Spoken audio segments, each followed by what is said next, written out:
Oke, thank you Elsa. Selamat sahabat semuanya, selamat sahabat untuk jemaat Tomoto.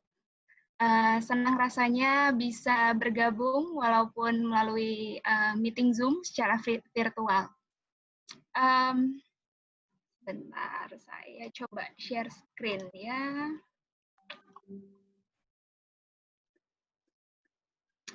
Oke, sebelum saya share screen, mungkin saya boleh minta Elsa, kita coba sedikit interaksi supaya lebih menyenangkan.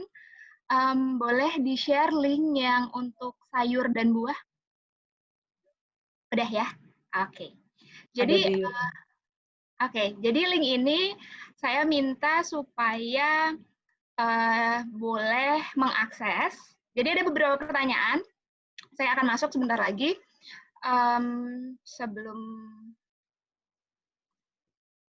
Oke, sebentar ya. Jangan isi dulu, jangan submit. Saya coba reset sebentar. Saya akan present dan saya share screen. Oke. Ya, screen saya bisa dilihat. Saya menggunakan Mentimeter. Bisa dilihat. Jadi pertanyaan pertama, saya mau tahu nih, kemarin kira-kira sayur apa saja yang sudah dikonsumsi? Silahkan masukkan, kalau saya nggak salah saya bikin at least 5 opsi, boleh disebutkan semua sayur maksimal 5 yang dikonsumsi kemarin. Oke, kita lihat ada buncis, wortel, bayam, sebentar. Saya mengharapkan, jadi kita bisa lihat semakin besar font dari kata tersebut, berarti semakin banyak yang mengkonsumsi hal yang sama. Ada paprika, kol. Oke, ada tempe. Tempe memang asalnya dari kacang-kacangan. Oke. Masih ada baru 4 yang submit. Kita ada 32.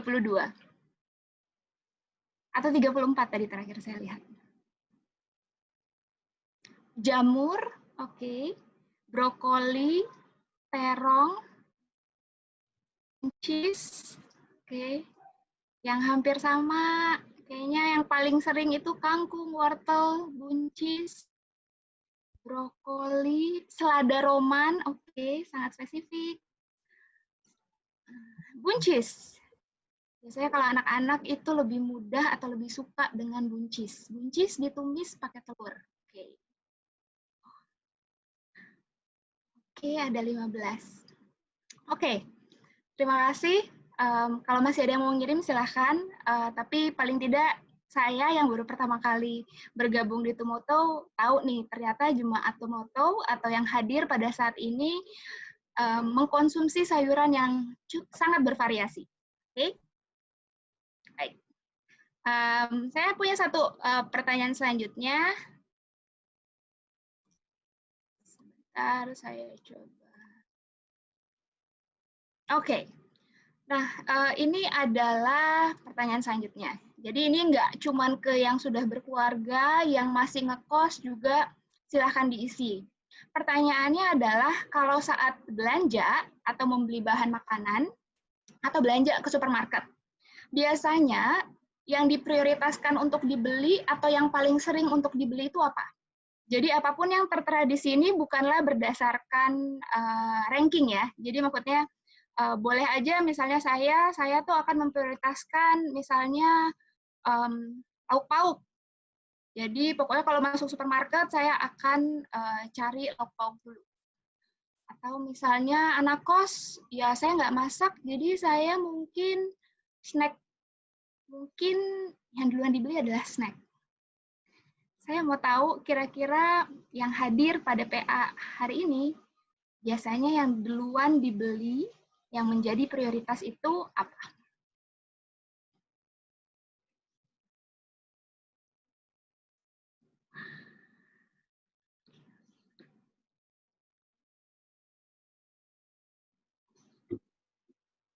Oke, saya lihat sudah ada 15 yang submit. Oke, tidak diragukan lagi, memang sepertinya jemaat Tumoto ini konsumsi sayur dan buah-buahannya cukup banyak. Oke, baiklah. Itu sekedar polling yang saya ingin sampaikan supaya saya juga tahu nih jemaat Tumoto itu seperti apa. Terima kasih. Sebelum kita mulai dengan materinya, saya boleh minta izin, kita boleh sama-sama berdoa untuk kita memulai diskusi atau pembahasannya. Mari kita sama-sama berdoa.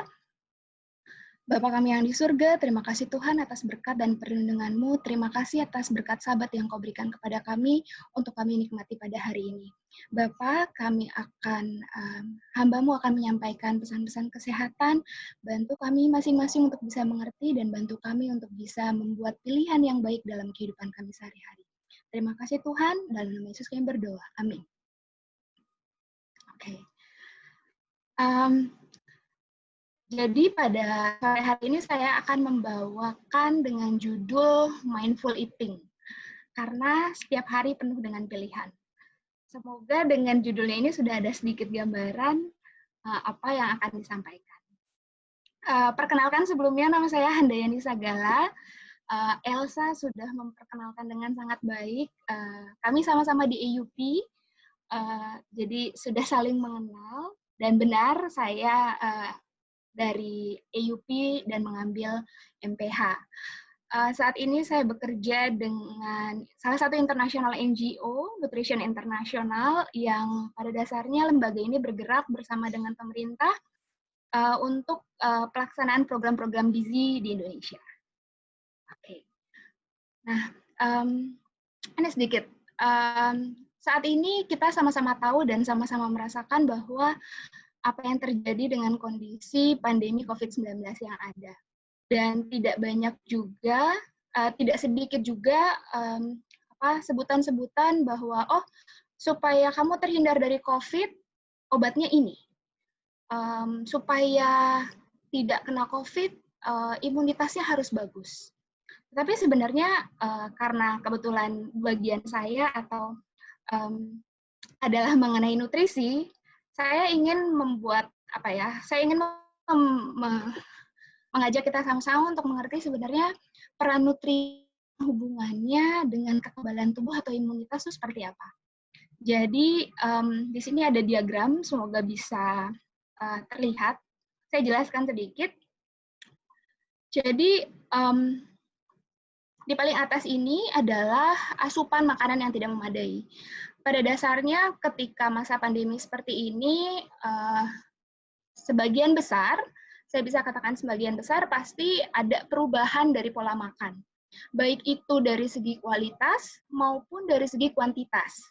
Jadi mungkin ada yang karena tidak bekerja, yang biasanya makan 3 kali sehari, sekarang hanya makan 1 kali sehari. Atau mungkin ada juga yang bekerja secara ekonomi mampu, tapi karena lockdown, pilihan makanannya terbatas, atau misalnya dia nggak bisa belanja, jadi kualitasnya yang terganggu. Jadi dari segi... Sorry, Kak Hani, share screen-nya masih dalam posisi kuesioner tadi. Oke, baik. Saya coba ulang ya. Sorry. Sebentar. Screen saya sudah terlihat. Oke, sudah. Thank you. Oke, baik. Jadi tadi saya balik lagi bahwa dalam pandemi saat-saat seperti sekarang ini asupan makanan yang tidak memadai dan itu berdampak bisa jadi berat badan yang turun, perkembangan atau pertumbuhan yang melambat. Kalau misalnya saya sedikit cerita bahwa sekarang di daerah-daerah atau beberapa waktu lalu kegiatan posyandu itu nggak ada. Jadi banyak anak-anak yang tidak bisa mendapatkan vaksin misalnya, atau vaksinnya telat. Dan itu mungkin saja bisa saja berkontribusi untuk menurunkan atau tidak perkembangan mereka tidak semaksimal yang seharusnya. Dan dengan asupan yang tidak cukup juga kekebalan tubuh pasti akan berpengaruh dan mungkin saja akan menurun. Nah, kalau misalnya dia nggak cukup makan atau kualitas makanannya kurang baik, kalau yang di sebelah kiri ini terlihat bahwa bisa saja nafsu makannya berkurang, gizinya pasti akan berkurang juga, dan kalau misalnya ini dalam jangka waktu lama mungkin saja berdampak kepada kondisi malnutrisi atau kurang gizi. Dan ketika ini juga bisa saja nutrisinya tidak terserap dengan baik sehingga metabolisme tubuh tidak berfungsi juga. Dan hal ini akan berpengaruh kepada kondisinya yang tadinya tidak sakit menjadi lebih mudah sakit, atau misalnya yang sudah sakit menjadi lebih parah, atau jangka waktu ketika dia sakit yang biasanya tubuhnya bisa fight itu lebih cepat, ini jadinya lebih lama. Biasanya saya 3 hari minum, misalnya saya flu 3 hari, tapi karena saya makan yang nggak cukup buah, nggak cukup sayur, nggak cukup istirahat, mungkin saja saya flu belum tentu 3 hari sembuh.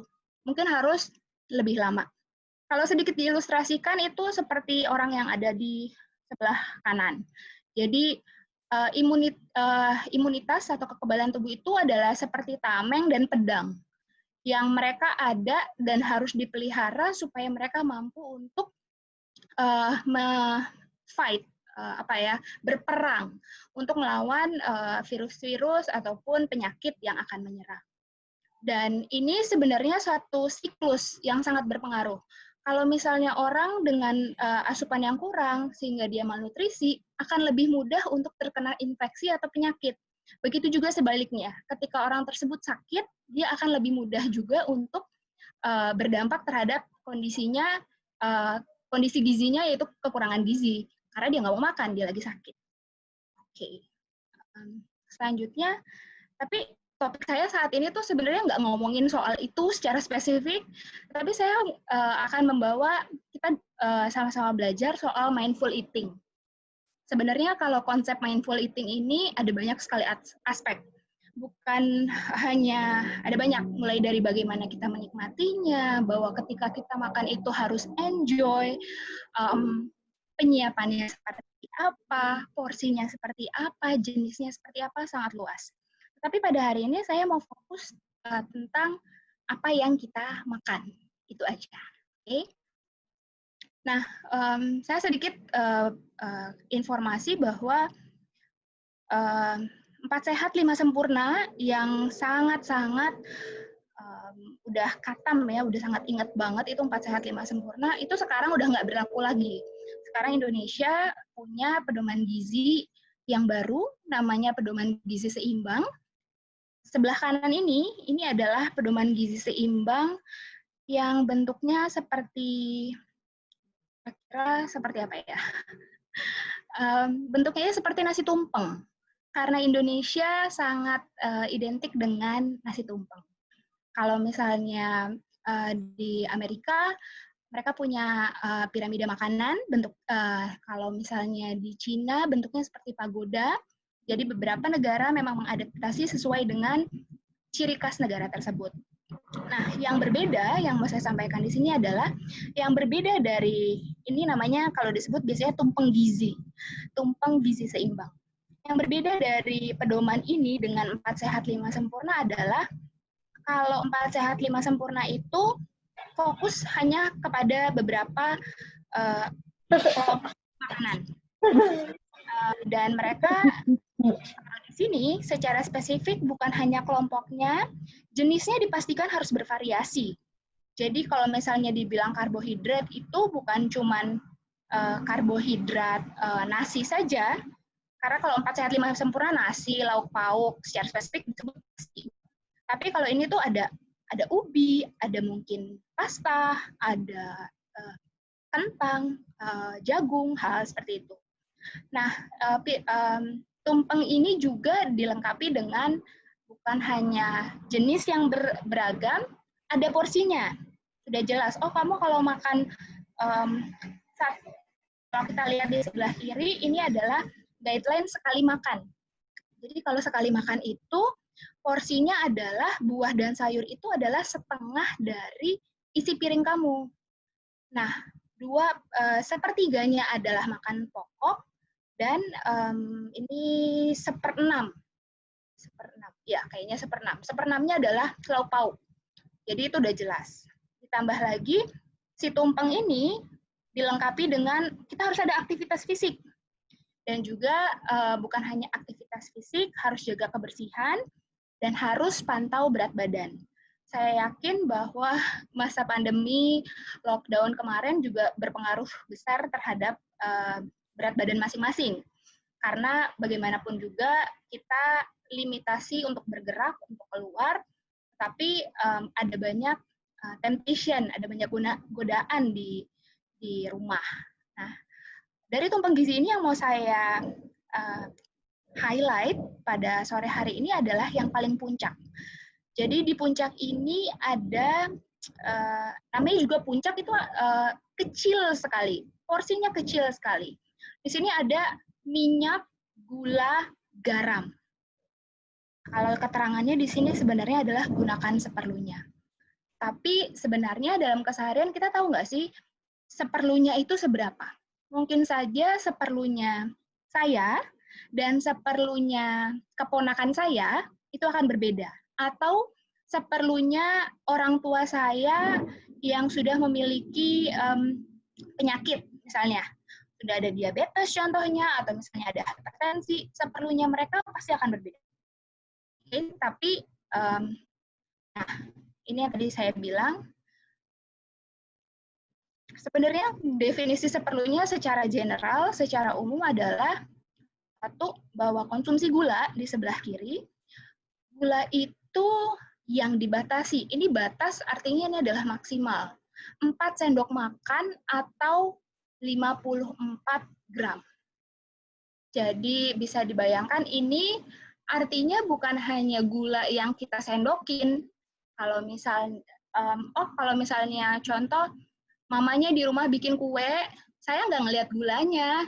Jadi saya nggak hitung bahwa brownies itu tuh mengandung gula. Padahal sebenarnya ketika membuatnya itu ada tambahan gula. Gitu. Jadi itu contohnya maksimum 4 sendok makan gula, yaitu 54 gram. Nah, kalau misalnya garam, batas konsumsinya justru jauh lebih sedikit, yaitu 1 sendok teh saja, atau ini satuannya miligram, 2000 miligram 2000 miligram natrium atau garam. Nah, kalau yang garam ini mungkin kita akan berpikir, garam tuh paling cuman dipakai pada saat masak sayur.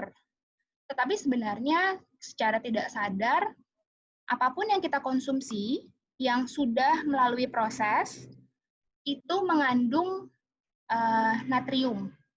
Jadi garam adalah salah satu pengawet dan itu mengandung natrium tersebut. Sehingga itu juga sebenarnya harusnya dihitung.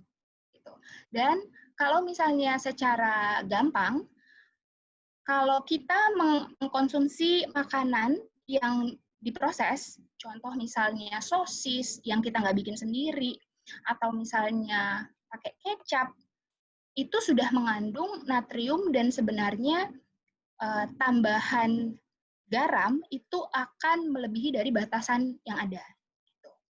Nah, selanjutnya itu adalah untuk pembatasan lemak atau minyak. Penggunaannya 5 sendok makan dan atau sekitar 72 gram. Nah, kalau ini lemak atau minyak bisa juga masuk ke dalamnya adalah margarin, butter kalau sering masak. Ini adalah batasannya. Oke. Ini beberapa hal yang sebenarnya apa sih yang harus kita lakukan supaya ini lebih baik. Pembatasan konsumsi gula, garam, lemak itu lebih baik. Oke, maaf sebelumnya saya mau teman-teman atau yang jemaat pada saat ini ingat GGL, gula, garam, lemak. Dan angka yang diingat adalah 419. Gula, garam, lemak 419. Gulanya 4 sendok makan, garamnya 1 sendok teh, lalu lemaknya 5 sendok makan. Itu adalah batasan untuk dikonsumsi. gitu ya. Jadi gampangnya adalah GGL 415. Udah kayak nomor telepon. Oke. Ini beberapa anjuran. Bagaimana cara kita untuk membatasi konsumsi gula? Pertama, konsumsi buah dan sayur sebagai cemilan. Jadi daripada, kalau di sebelah kanan nih ada tulisannya kurangi konsumsi makanan atau minuman dengan kadar gula tinggi. Daripada snacknya itu misalnya roti, mungkin lebih baik apel. Daripada minumnya itu minuman soda atau minuman berwarna, karena biasanya minuman berwarna itu pasti akan mengandung gula. Lebih baik mungkin kita bikin jus sendiri yang kita bisa pastikan bahwa tidak ada tambahan gula di dalamnya. Untuk garam, di sini yang dianjurkan adalah untuk jangan menambah garam atau kecap. Tadi saya ada bilang bahwa kecap itu juga mengandung natrium yang sama. Jangan menambah garam atau kecap untuk makanan yang sudah disajikan. Karena biasanya yang memasak atau kokinya pasti sudah bikin ini rasanya sedemikian rupa sehingga udah punya rasanya, perwakilan rasanya udah ada nih sesuai dengan masakan tersebut. Jadi kalau di sebelah kanan yang harus kita kurangi adalah konsumsi makanan yang kadar garam tinggi, seperti potato chips. Chips itu tinggi sekali garamnya. Apalagi ya, pokoknya kebanyakan yang diproses itu akan mengandung natrium yang tinggi. Kalau misalnya ada yang mengkonsumsi makanan kaleng, itu juga tinggi akan natrium. Oke. Lanjut adalah lemak. Jelas untuk mengurangi konsumsi lemak atau minyak, yang bisa kita lakukan adalah masaknya tuh direbus, dikukus atau dipanggang, yang tidak menggunakan minyak atau mungkin yang lebih sedikit minyak.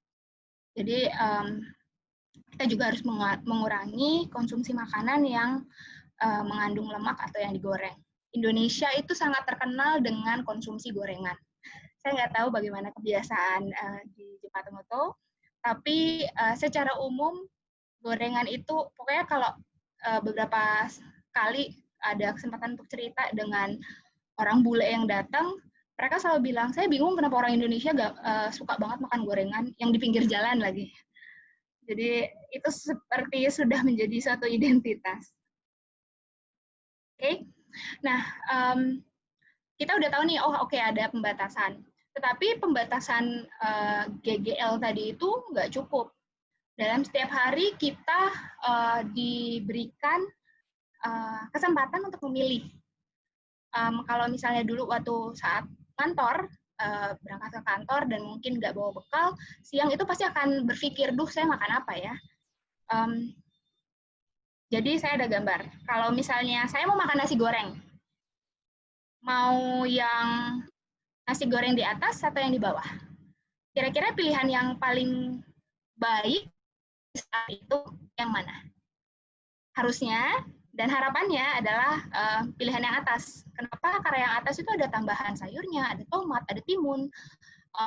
Saya lihat juga di atas itu ada telurnya gitu. Kalau yang di bawah telurnya hanya diorek, mungkin tidak sebanyak atau kualitasnya tidak lebih baik daripada yang di atas.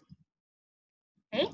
Nah, itu kalau misalnya kita makan yang udah dimasak. Tapi kalau misalnya kita masak sendiri atau misalnya anak-anak kos, apa yang harus dilakukan? Bagaimana cara kita memilih produk makanan kalau itu sudah dalam kemasan? Nah, jadi yang mau saya sampaikan ini sedikit. Pertama, ketika membeli makanan, itu pastikan bahwa makanan kemasan yang dibeli itu kemasannya tidak rusak atau penyok. Contoh kalau misalnya makanan kaleng, pastikan tidak ada penyok. Kalau penyok itu kadang-kadang mungkin ada jatuh atau apa, tapi kalau makanan kaleng biasanya pastikan tidak ada yang gelembung. Jadi ada sedikit besar, karena biasanya dengan adanya itu ada perkembangan mikroorganisme. Waspada botulisme, itu adalah salah satu keracunan makanan. Lalu yang selanjutnya adalah perhatikan tanggal kadaluarsa. Jangan sampai bingung antara tanggal kadaluarsa dan best before. Biasanya ada beberapa produk yang akan menggunakan best before. dan ada yang menggunakan kadaluarsa. Kadaluarsa itu expiry date bisa dibilang itu adalah deadline. Pokoknya di luar ini, setelah tanggal ini itu kondisinya atau kualitas dari produk tersebut udah tidak baik. Tapi kalau best before itu bisa saja lebih kepada biasanya kalau dari best before itu masih ada waktu kurang lebih 7 hari yang masih bisa diperbolehkan. Tapi untuk mendapatkan manfaat yang lebih baik harusnya digunakan sebelum jadi best before. Baru pastikan makanan yang Anda konsumsi itu terdaftar BPOM atau PIRT. PIRT adalah izin dari Dinas Kesehatan setempat biasanya. Kalau BPOM kan memang ada secara nasional ya. Jadi kalau misalnya ada home industry, saat sekarang tuh banyak sekali yang usaha. Nah, apakah Anda yakin bahwa yang dibeli online itu udah terdaftar belum? Kalau misalnya sudah terdaftar dan ada listnya di PIRT, itu sedikit banyak menjamin kualitas dari makanan tersebut. Dan kalau misalnya kita harus berbelanja dan makan makanan kemasan, diharapkan untuk kita untuk bisa membaca daftar bahan atau informasi gizi. Nah, saya mau nanya nih ini sebenarnya yang saya ingin bagikan.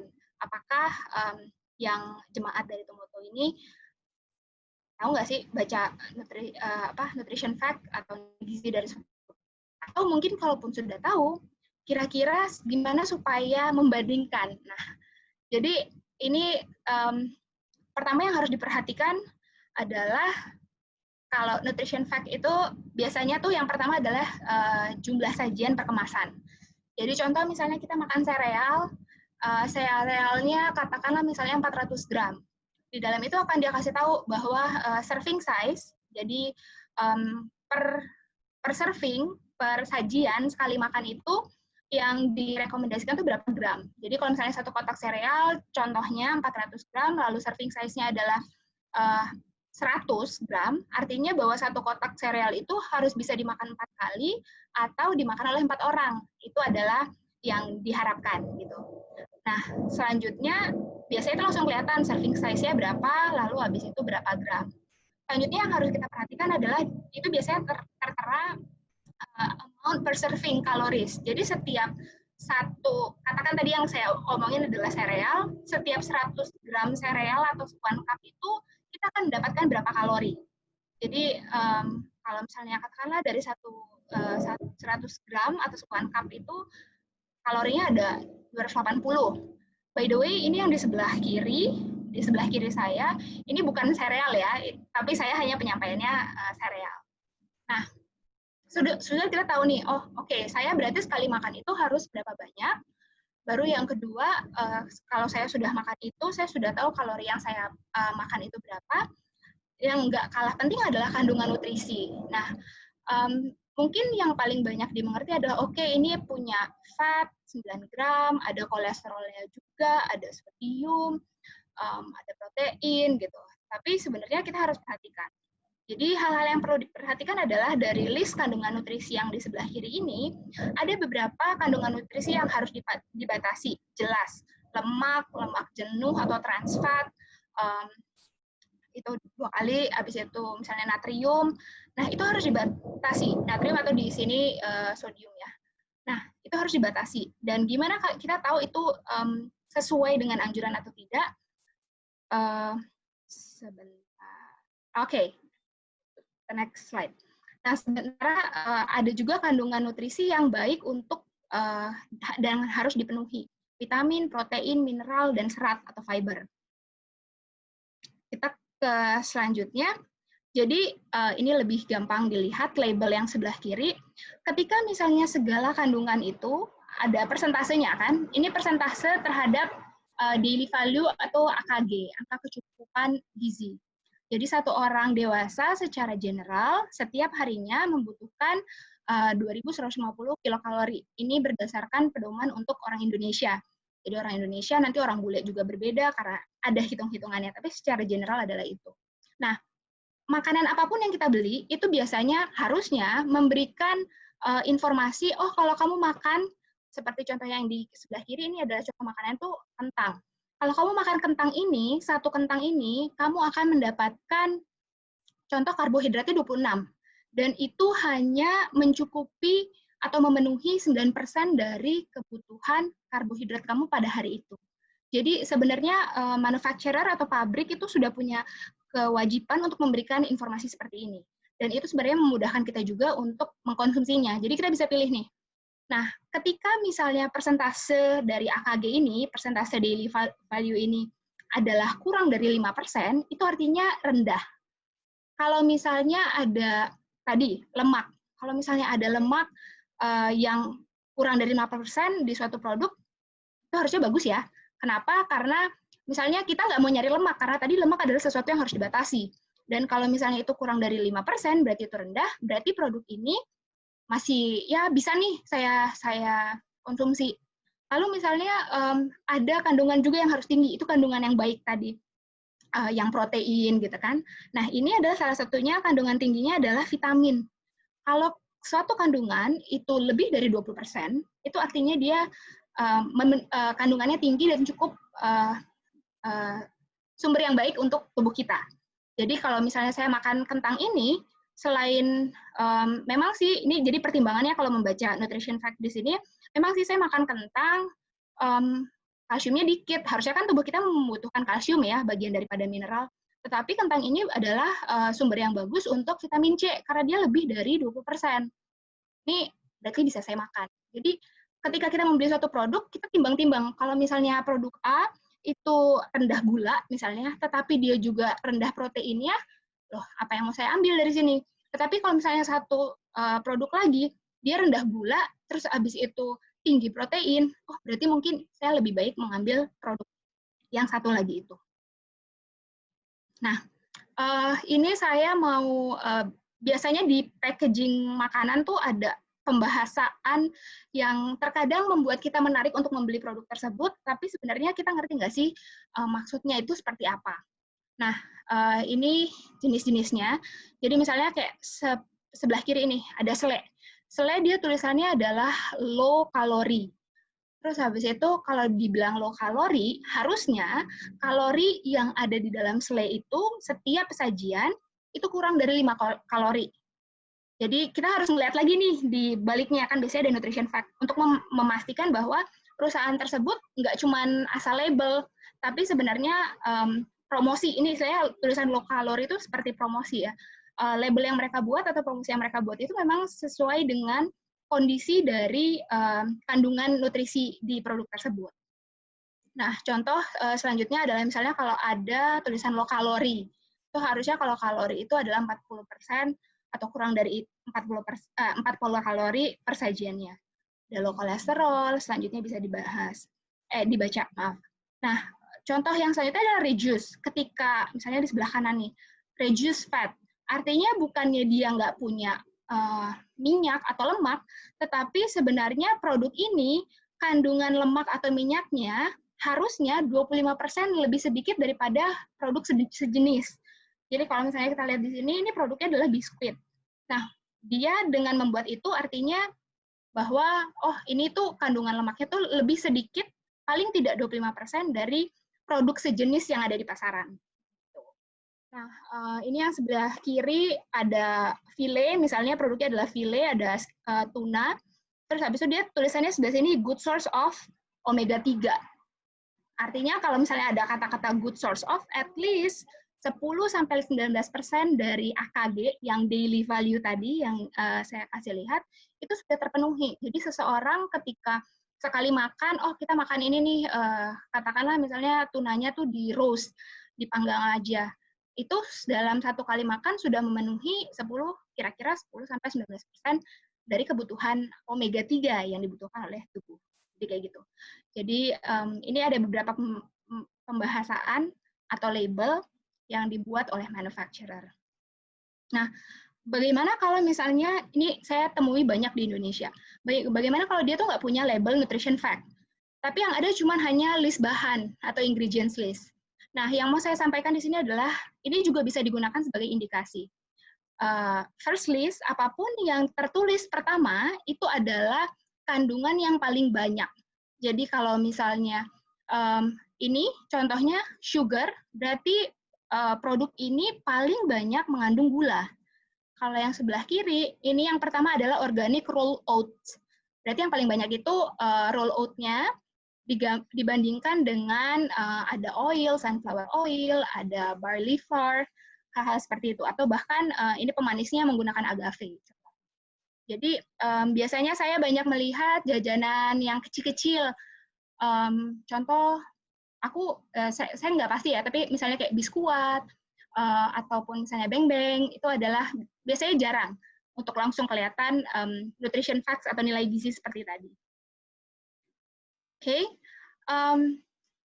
sedikit berefleksi dari buku yang dimiliki oleh Nyonya Ellen G. White, di Ministry of Healing, saya ambil beberapa kutipan dari chapter 23. Jadi dikatakan bahwa tubuh kita are built from the food we eat. Tubuh kita dibangun, atau apa yang kita makan itu membangun kita, membuat tubuh kita itu seperti apa. Setiap organ yang ada dalam tubuh ini membutuhkan nutrisi. Yang perlu diingat, nutrisi untuk otak itu harus dipenuhi, untuk tulang juga mineral, kalsium harus dipenuhi, muscle, nerve, mereka itu mempunyai kebutuhan yang berbeda-beda, dan itu semua harus dipenuhi. Ada kutipan lagi, kacang-kacangan, buah-buahan, dan sayur-sayuran itu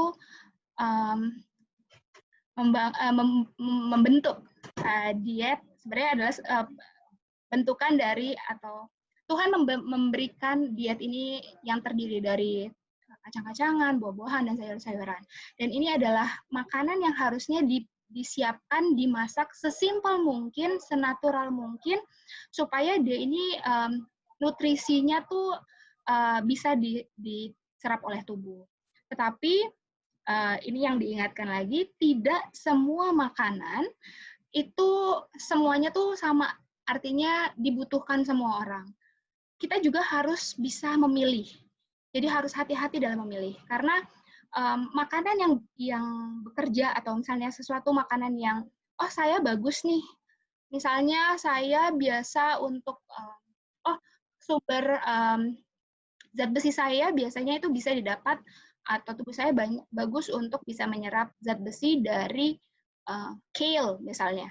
Tapi mungkin teman saya nggak bisa makan kale. Dia biasanya berarti sumber zat besinya harus melalui dari bayam. Jadi ada banyak juga faktor yang akan yang harus dipertimbangkan, seperti contohnya di mana kita tinggal, status ekonomi, atau pekerjaan yang kita lakukan, supaya kita tahu nih diet yang seperti apa, pola makan yang seperti apa yang harus kita lakukan. Dan jangan lupa bahwa Tuhan memberikan cukup banyak, sangat banyak variasi makanan sehat melalui sayur-sayuran, buah-buahan, kacang-kacangan, yang bisa dinikmati oleh masing-masing kita. Saya sudah langsung ke kesimpulan. Ada 3 poin yang mau disampaikan. Adalah pertama, kita harus take care of yourself. Kita harus bisa menjaga diri kita sendiri.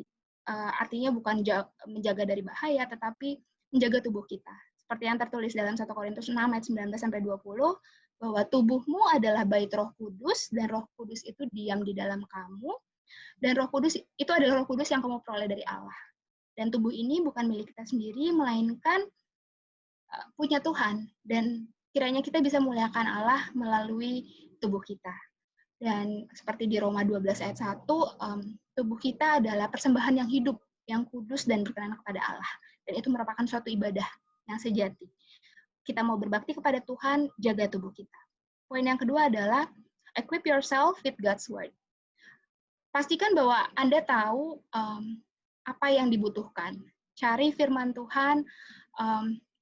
Kalau seperti yang Filipi 4 katakan, semua yang benar, semua yang mulia, semua yang adil, semua yang suci, semua yang manis, semua yang sedap didengar, semua yang disebut kebajikan dan patut dipuji, pikirkanlah semua itu.